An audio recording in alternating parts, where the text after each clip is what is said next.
Hey gang, my name is Massad Ayoob. I'm one of the many instructors you'll have an opportunity to train with at the Rangemaster Tactical Conference.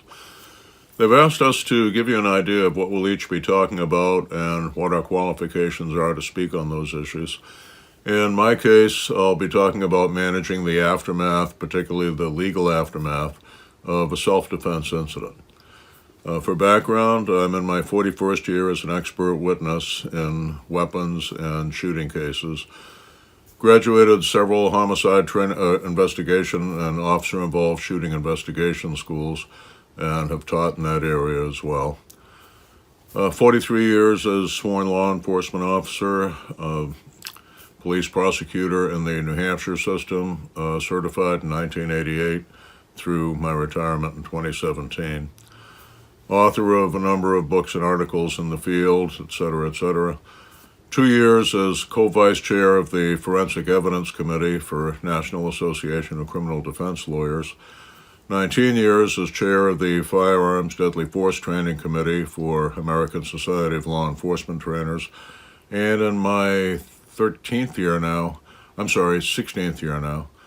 as a member of the advisory board for International Law Enforcement Educators and Trainers Association. What those elements have given me is the opportunity to interact with a great many police instructors and police commanders around the country and debrief them on how controversial shootings have gone in their departments and what were the legal strategies that succeeded and what were the ones that failed. We'll touch on lessons from some recent cases, some of which you may be familiar with, perhaps some not, some of which I've been involved in myself. We'll look at what the defendant did right and perhaps could have done better, what the issues were in the cases and how they were dealt with. One of the things that I do teaching CLE, continuing legal education for practicing attorneys for various bar associations, is one of the successful strategies for the self-defense case. Now, a lot of people look at that from our world and think, well, wait a minute, I'm not an attorney, why do I need that? The reason is those things are really not taught in law school.